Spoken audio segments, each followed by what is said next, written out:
Craftsman Days are here at Lowe's with big savings on the tools you need. Right now, get a free select tool when you buy the Craftsman V20 2-pack battery kit. Whether it's the backyard, the bathroom, or beyond, Craftsman has the tools to help you power through and get the project done right. Because DIYing is unpredictable, but your tools shouldn't be. Shop Craftsman at Lowe's today. Valid through 6/18 while supplies last. Selection varies by location. Nats Chat is brought to you by Walters. Walters Sports Bar will sponsor your next private event. Walters is located right across the street from the ballpark in Navy Yard. Register at waltersdc.com and click the Inquire Now button. The 0-2. Swinging a blast to right field deep.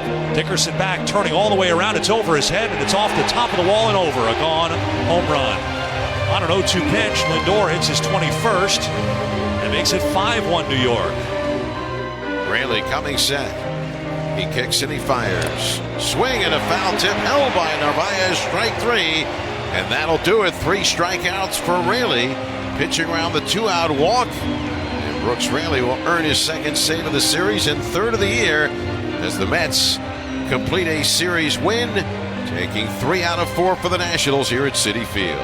And welcome to Nats Chat for Monday, July 31st, 2023, along with MASNsports.com Nationals insider Mark Zuckerman, who is at Citi Field in New York City. I'm Al Galdi, host of the Al Galdi podcast. The Nationals on Saturday night in Game 3 of their 4-game series at the New York Mets scored 11 runs. The Nats in the other 3 games in the series totaled a mere 4 runs, including just 2 runs in a 5-2 loss at the Mets on Sunday afternoon to lose the series 3-1. The Nats fell to 44 and 62. We on Sunday afternoon had a different looking Nats lineup. Lane Thomas did not start. Corey Dickerson was the starting right fielder. Ildemaro Vargas was the starting left fielder. Now, the different looking lineup did not do much. 2 runs, just 6 hits, all of which were singles, just 2 walks, just 1 for 8 with runners in scoring position.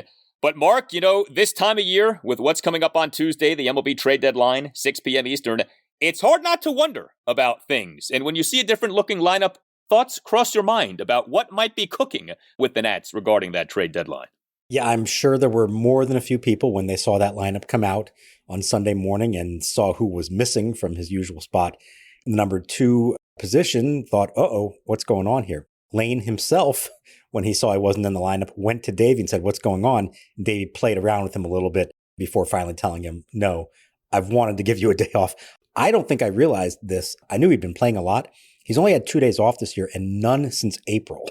So if anybody deserved a day off, it was Lane Thomas. But the timing of it, yeah, that did lead to a healthy amount of speculation there for a few minutes. Absolutely. How could it not? Lane did come off the bench. He struck out in a pinch hitting spot to begin the top of the 9th inning. Yet, the Mets have a lot of problems. Of that, there is no doubt. But this ended up being a rough series for the Nats offensively, with the exception of the 1 game. Saturday night was really good offensively, but these other 3 games, all very similar, just in terms of not a lot happening with the Nats offensively in those games.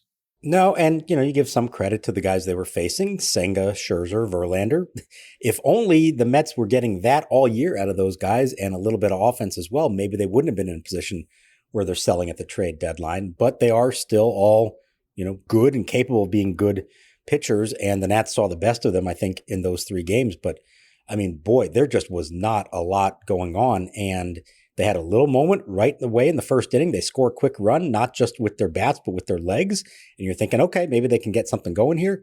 And instead, it just fell flat the rest of the way. And, this was a pretty blah game from start to finish. And, yeah, you're facing an opponent that has publicly acknowledged it's giving up on the season and is starting to trade away guys.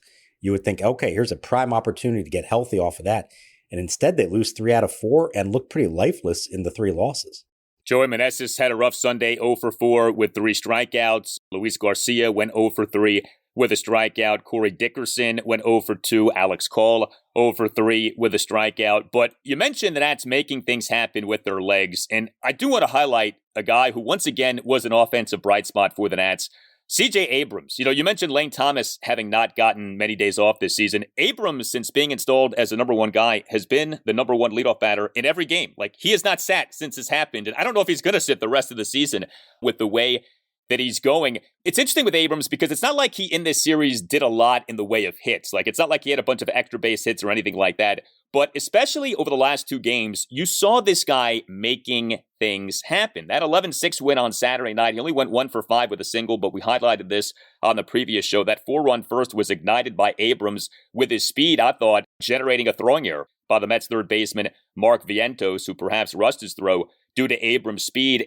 And then in this game on Sunday afternoon, Abrams got on base 3 times, went 3 for 3 on stolen bases, 2 for 3 with 2 singles and a hit by pitch. Abrams in an Nats 1-run first, a leadoff single on a grounder up the middle of the infield on an 0-2 pitch. He then advanced 2 bases on a single by Jeimer Candelario to right field. And then Abrams on a double steal, a steal of home for a 1-0 Nats lead. Now the set, he runs again, pitch outside, throw by Narvaez on one hop, goes into center field. Mendick, second baseman, falls on top of Candelario as Abrams comes in to score.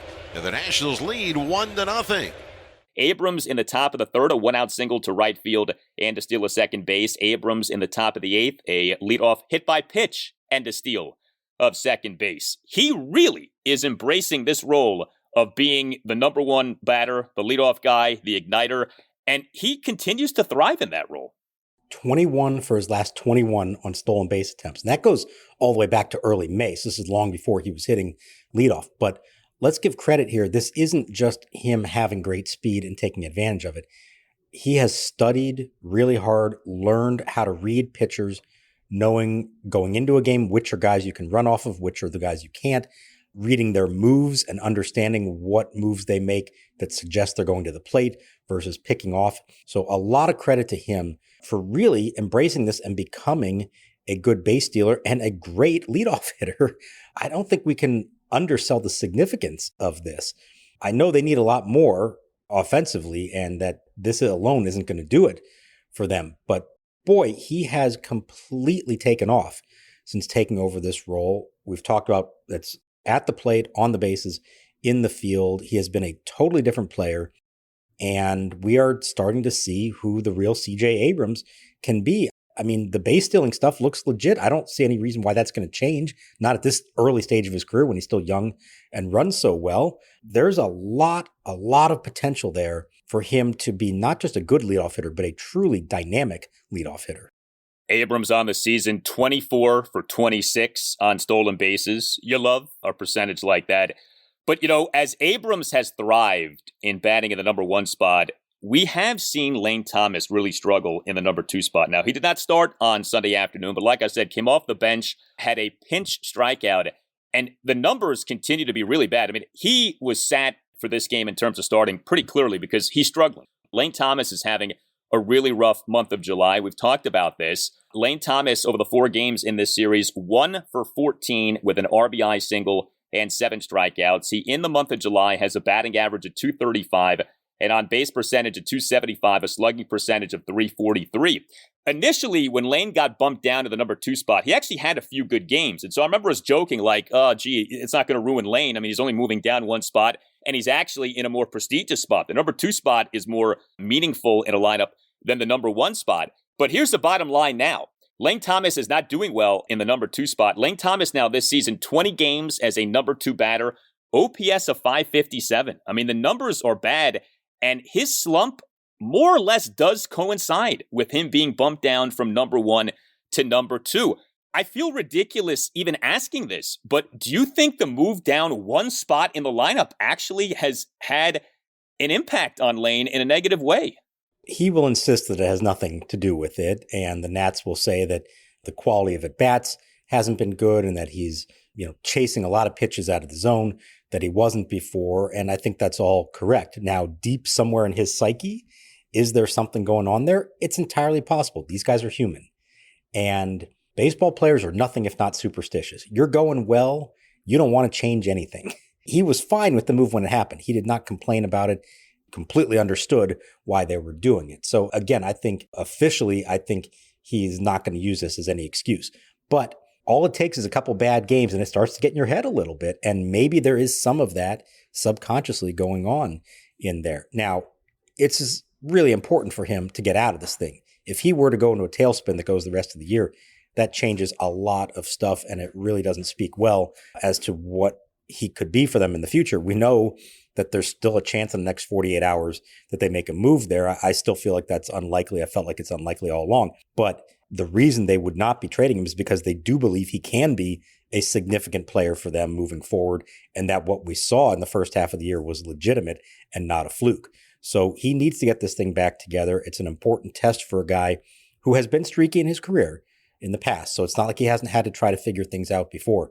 But yeah, I do think subconsciously there's probably something in there in his mind that said, man, I was going so well, and then I got moved one spot in the lineup, and for whatever reason, it hasn't been the same since. Well, we know there's a difference between causation and correlation. So there is a correlation between him moving down to number 2 and struggling, but is there causation? We don't know. And I don't even know if Lane Thomas knows, but it is hard to ignore that. His OPS for this season is down to 805. Abrams is up to 725. Abrams is narrowing the gap. I mean, there was like a Grand Canyon-sized gap between those two guys in terms of OPS not long ago, and now it essentially is shrinking by the day. You know, I was thinking about the potential trade chips for the Nats, and I don't know if we've properly highlighted this these last few weeks. So Jeimer Candelario continues to do well. But if I would have said to you, like, say a month ago, write down the realistic trade chips for the Nats this season, with the exception of Candelario, and I guess maybe Kyle Finnegan, who's pitching pretty well, everyone else has gone into like a tailspin these last few weeks. When you think about Lane Thomas, you think about Hunter Harvey being on the 15-day injured list. Patrick Corbin, to whatever extent he was a trade chip, he's back to struggling. Trevor Williams, who we'll get to momentarily, he's struggling. I guess you could say maybe Dominic Smith has been a little bit better, but I mean, he still overall is not having a good season. The timing of these guys not doing well has been especially bad for the Nats from a standpoint of, you know, trying to cook up trade markets for these guys. And getting hurt as well, and add Carl Edwards Jr. to that list. You know, that was a guy that probably after Candelario was the most likely candidate to be traded in the final year of his contract, and somebody who would have value to another team is just a good, solid setup, man. And that's probably not going to happen. It could still happen. You're allowed to be traded when you're hurt. Sounds like he's close to going on a rehab assignment. It would be fascinating if the Nats actually had him go pitch for an affiliate on Monday, and maybe that somehow convinces another team out there to say, okay, let's take a flyer on this. I don't think you're getting a lot for him under those circumstances. So yeah, that has been very disappointing. The guys have not played their way into the trade market really, aside from Candelario. I'll add another name to the list. That's Corey Dickerson, who you sign a guy like that to a 1-year, $2 million deal in the winter.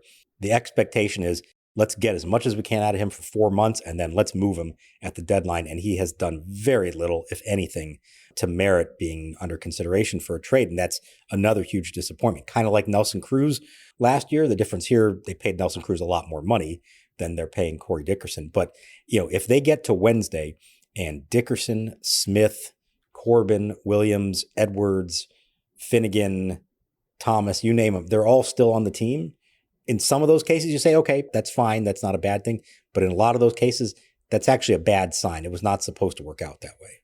No, I mean, for the most part, these 1-year contracts, they're really like low risk and there's upside. And so you don't really lose much. But when you're a rebuilding team, you would like for more than one to pan out. And you look at the last 2 seasons, and the only one that's panned out is Jeimer Candelario. All these other ones, I mean, going back to last year, you know, you're talking about Nelson Cruz and Cesar Hernandez and, you know, some of these other guys who've been here the last few years. Save for Candelario, these quote-unquote prove-it contracts, these pillow contracts, as they're called, they haven't worked out. It hasn't, like, wrecked you financially, but you just would like to have seen more than one work out. You know, you mentioned Carl Edwards Jr., so the Nats on Sunday morning put Rico Garcia on the 15-day injured list, retroactive to Saturday, with right biceps tendonitis. The 15-day IL has become rather crowded with Nats relievers these last few weeks. We now, on the 15-day IL, have Rico Garcia, Hunter Harvey, Thaddeus Ward, Carl Edwards Jr. You go back to opening day, the Nats put Tanner Rainey on the 60-day IL. He's still there. Victor Arano, to whatever extent he could have ever been a factor this season, he's been out the entire year with a shoulder injury. So we've noted the many transactions for the Nats bullpen in recent weeks, but man, a lot of injuries for this Nats bullpen in recent weeks, and guys have not been quick to come back. I mean, Edwards, it feels like, has been out for a long time. Thaddeus Ward has been out for a while. Who knows when Hunter Harvey might be back? And another name to the list, because he's not officially on the Major League IL, but Sean Doolittle was somebody they really hoped would be pitching for them at some point this year, and it has not happened. Remember, he was pitching well was off the IL pitching at AAA and then hurt his knee, and we haven't heard from him since. So that's not a good sign, obviously. Yeah, a lot of the bullpen concerns and issues they've had, I think you can safely say that the injuries have played a big role in that, certainly in the depth of the bullpen. There was a point, remember earlier in the year, we're talking about, hey, they could come July, they could have like 5 good quality relievers. Boy, they would love to have 3 of them right now, right? Let alone 5. And that's been a disappointing storyline to this season. Although, Al, the bullpen was actually quite good in this game, was it not? Yeah, bullpen did a good job. I mean, the bullpen in this series, look, it wasn't great, but it's not like it was your biggest problem in this series. In this game on Sunday afternoon, 3 Nats relievers, 4 scoreless innings. Joe LaSorsa actually looked quite good. 2 scoreless innings, 2 strikeouts. He threw 18 pitches, 15 strikes versus just 3 balls. Amos Willingham tossed a scoreless bottom of the 7th, despite giving up a 2-out single and then issuing a 2-out walk. Willingham is back. He was the corresponding roster move to Rico Garcia going on the 15-day IL. The Nats on Sunday morning recalling Willingham from AAA Rochester, and Corey Abbott, a scoreless bottom of the 8th, despite giving up 2 singles and a walk. So the bullpen did put some guys on base, but the run prevention was there. I think it's just funny right now. If you're not following the Nats on a day-to-day basis and you're looking at these box scores and you're looking at the names of these relievers, like imagine someone who isn't locked in on the Nats right now, looks at the box score for Sunday afternoon's game. Joe LaSorsa, Amos Willingham, Corey Abbott. Who, what? Like, you got to really be following this team on a day-to-day basis to know who is in the bullpen at any given moment right now. And I'll even admit, I am locked in on the Nats. I'm with them every single day. I walked into the clubhouse on Sunday morning, saw a locker for Amos Willingham, and never even crossed my mind that he wasn't on the team, because it was only 4 days ago that they sent him down and they were already bringing him back because of an injury. There's been so much turnover. It's hard even for those of us who follow the team literally every single day to keep up with it. There has been way too many changes to that bullpen this summer, and for the most part, it has not been for good reasons. Hey guys, it's Al Galdi for Window Nation. Well, the heat, the humidity, the sky-high temperatures, they all are here, and all of this is forcing your air conditioning into overdrive, leading to ultra-high energy bills. The solution, new windows from the folks at Window Nation. And Window Nation right now is offering a sensational deal to listeners of the Nats Chat podcast. Right now, no money down, no payments, and no interest for 2 years, plus 50% off all styles of windows. And if you call this week, you get an extra 10% off. Call 866-90-NATION or visit windownation.com and tell Window Nation that you want the deal that you heard about from Al Galdi on the Nats Chat podcast. Again, no money down, no payments, no interest for 2 years, plus 50% off all styles of windows. And if you call this week, you get an extra 10% off your order. 866-90-NATION or windownation.com. If you've been thinking about getting new windows, now is the time. 866-90-NATION or windownation.com. That's 866-90-NATION or windownation.com. And make sure that you tell Window Nation that you want the deal that you heard about from Al Galdi on the Nats Chat podcast. Hey Nats Chat, Beyonce is performing at FedEx Field on Saturday, August 5th, and no surprise, it is expensive. We can help, though, by using the special promo code for Nats Chat with the Game Time app. Game Time is the fast and easy way to buy tickets for events like this one for all the sports, music, comedy, and theater near you. It's the fastest growing ticketing app in the country for a reason. Get images of your seat before you buy so you will know exactly what to expect when you arrive. Snag the tickets without the stress with Game Time. Download the Game Time app, create an account, and use code NATSCHAT for $20 off your first purchase. Terms apply. Again, create an account and redeem code NATSCHAT for $20 off. Download Game Time today. Last minute tickets, lowest price, guaranteed. Big game in this series 2 nights ago. 2 homers and 5 RBIs. Swinging a ground ball left side, through into left field, a base hit. That will score Nimmo with a tying run. McNeil will stop at second base. And Pete Alonso drives in his 74th run of the year with a perfectly placed ground ball single through the hole between Candelario and Abrams. No chance for either to get to it. Well, we mentioned that Trevor Williams was the Nats starting pitcher for this 5-2 loss at the Mets on Sunday afternoon. He was not good. Williams allowed 5 runs in 4 innings. He gave up 7 hits, a home run, a triple, a double, and 4 singles. He issued 4 walks. He recorded just 2 strikeouts. He threw a lot of pitches. Over his 4 innings, threw 89 pitches. The bottom of the third was particularly problematic. Williams in that inning allowed 3 runs on a triple, a double, 2 singles, a walk, and 2 RBI sac flies. Now, Davey Martinez did tell you guys after the game that Williams is going on the bereavement list, so it may well be that Trevor Williams in this game was pitching with some things on his mind, so we don't want to hammer him too hard here. But, Williams had been solid for a good chunk of this season. The last few weeks, things have started to fall off. He now, for this season, over 22 starts, has an ERA of 4.72, and, that reliability that was in effect. And look, when I say reliability, it was like 2 or 3 runs in more or less 5 innings each start, which was like not great, but, for a number 4-ish type starter, you can live with that. You're not exactly getting that right now with Trevor Williams. No, and it goes back even farther than that. So first 2 months of the season, April and May, he ends the month with a 3.93 ERA. For a number 5 starter, perfectly fine. I think, remember, we said many times as we did the shows after he pitched, he has been exactly what they thought they were getting. Since then, not so much. So that was 11 starts to begin the year, 3.93 ERA. He's now made 11 starts since, and it's a 5.53 ERA since then. There have been far more of these kind of games where he gives up 4 or 5 innings. And I think the most troubling part of it is really high pitch counts, not going deep in games. I mean, you knew early on in this one, it was going to be a short outing for him. Now, like you said, things were, probably on his mind, pitching with a heavy heart. This wasn't a case of him getting the news during the game or after the game. Whatever he and his family are dealing with, he already knew coming into the start. And, I think he had a flight out of town to head home. Essentially once he left the game, he packed up and left and went straight to the airport, which is why we didn't even see or talk to him after the game. So, you can understand a little bit of extenuating circumstances here in this one, but this was kind of a continuation of what he's been doing really for 2 months now. And that's disappointing. And, we talked the other day about Patrick Corbin.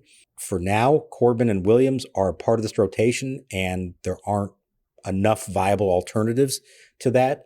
Maybe a year from now, that's a different story, and maybe they are better off as a pitching staff if they have 5 better starting options and 1 or both of Corbin and Williams could be in the bullpen. Remember, he's signed for 2 years, so barring some kind of move or a trade, they are counting on him being a part of the staff, not just the rest of this year, but into next year as well. Yeah, I think it's difficult in late July to predict storylines for spring training, but just as things stand right now, I think a really interesting 2024 national spring training storyline will be Jackson Rutledge and Jake Irvin, and do those guys make the season opening rotation out of camp? How realistic is that, especially in the case of Rutledge? Irvin's already at the major league level, but it would be great to see that. Obviously, Cade Cavalli is a wild card with him coming off the Tommy John, but we know the deal, especially with a guy like Williams. He's here to just kind of tread water. It's like in hockey when you're killing a penalty. You're just kind of waiting for these younger pitchers to be ready, You know that these veteran guys, the Williamses, the Corbins, they're not taking you anywhere. They're just eating up innings as you play out seasons, and, you're sort of just biding your time until you're hopefully getting good again. And that's, how it goes in a rebuild. So next up for the Nats is a 3-game series against the Milwaukee Brewers at Nationals Park. Game 1, Monday night, 7:05, Jake Irvin will be the starter. Game 2, Tuesday night, 7:05, Josiah Gray will be the starter. And Game 3, Wednesday afternoon, 1:05, Mackenzie Gore will be the starter. I like when the rotation breaks out like this, where the 3 young guys all start in the same series, and you get the 1, 2, 3. So you can sort of get amped up for each game from a national starting pitching standpoint. While we're talking starting pitching, just to put a bow on the Max Scherzer conversation from the previous show, I saw this on Sunday. I thought this was pretty funny. So Darren Ravel, who has covered sports business for years, he's now with the Action Network, he put this out. So Joel Sherman, MLB insider for the New York Post, he reported that in order to facilitate the trade, the Mets are paying Scherzer $8 million more than they owe him, $36.6 million. Teams paying Max Scherzer this year: the Mets, $36.6 million, the Nationals, $15 million, and the Rangers, $6.7 million. He is getting paid millions of dollars by 3 different teams this year. There are a lot of ways to quantify greatness, right? You can look at WAR, you can look at ERA, you can look at wins if you want. I think this might be the best way to quantify the greatness of Max Scherzer. He has 3 different teams paying him millions of dollars for this year. Well, I would say that probably two of those three teams are happy to be doing it. The Rangers, because they're getting him fairly cheap now for the rest of this year and next year. The Nationals, because they're paying the backloaded part of a $215 million contract that obviously worked out exceptionally well for him and them. Just the fact that they're going to be paying him for many years to come. The Mets, maybe not so much, because they are truly paying him not to pitch for them anymore. And they are going to end up spending a lot of money to get 1.5 seasons out of him. And while he was good in the regular season for them, he made one postseason start. They did not win that, and they obviously didn't win in the postseason with him. And so it'll be fascinating, when it's all said and done, and we look back, say on his Hall of Fame induction day, and we consider the different teams that he pitched for.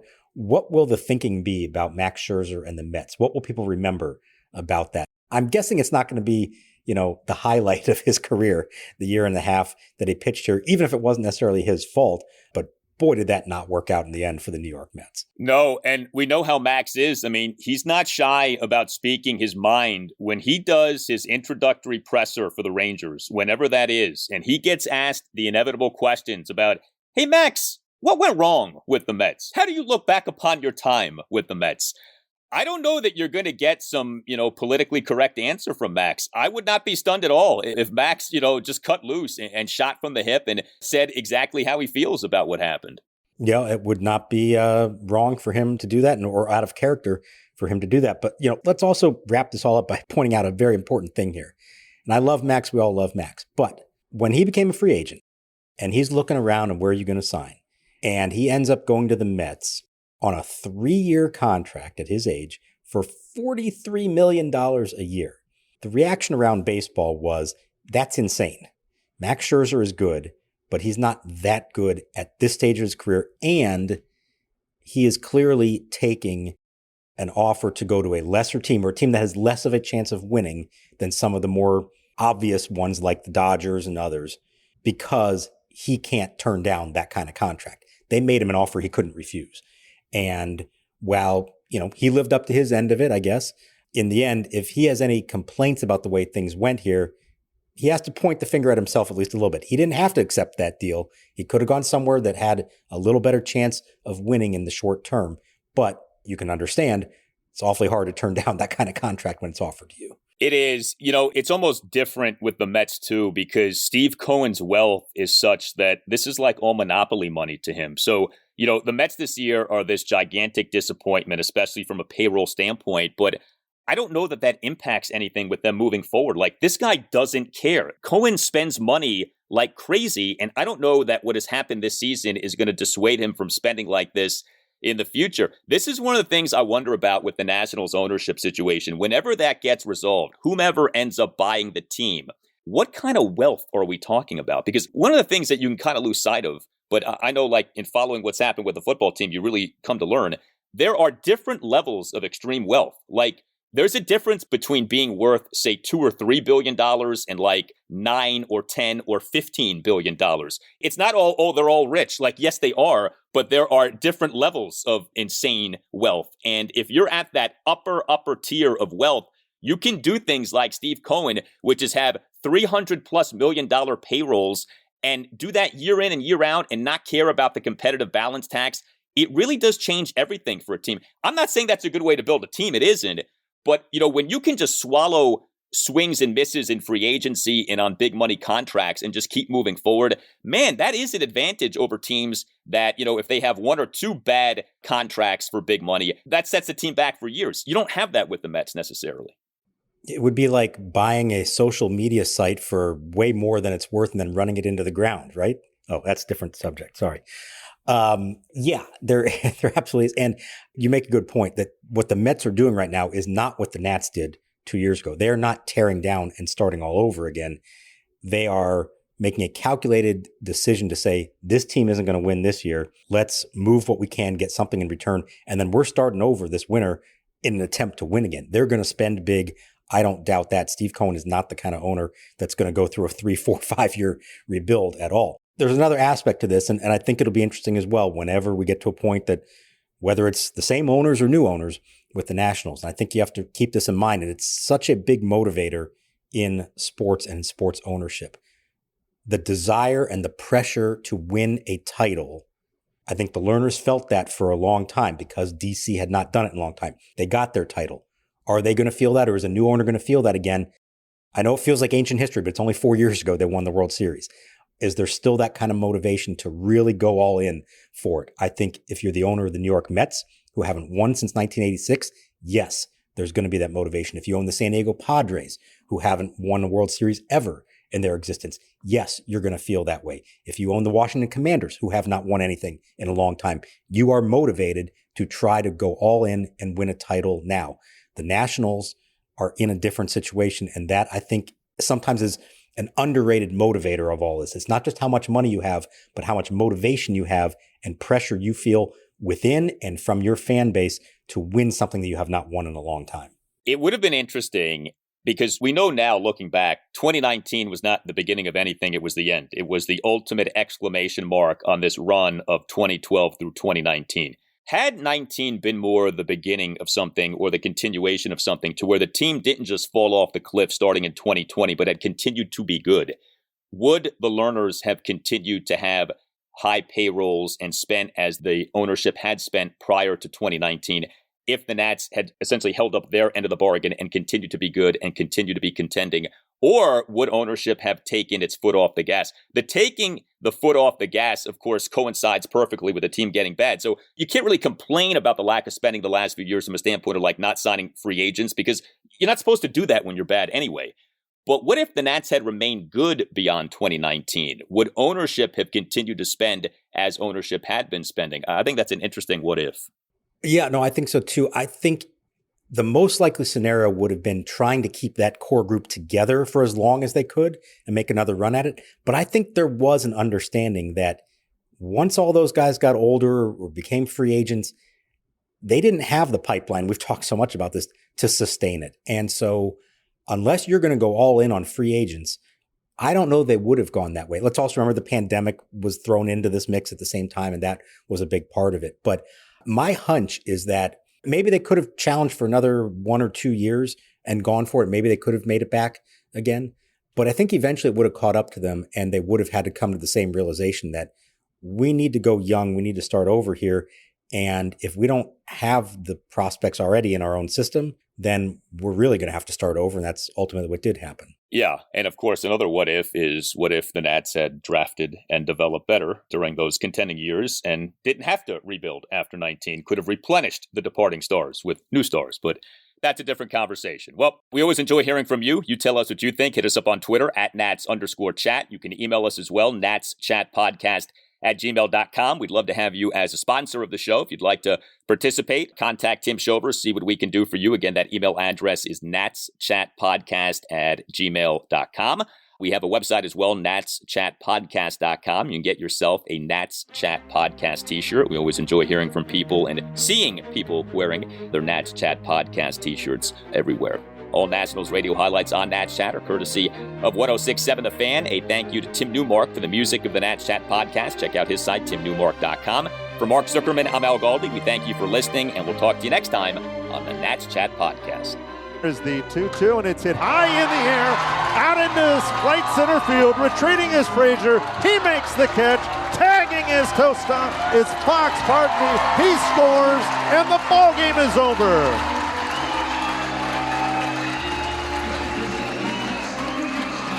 Jacob Young on the 2-2 pitch hits the sacrifice fly.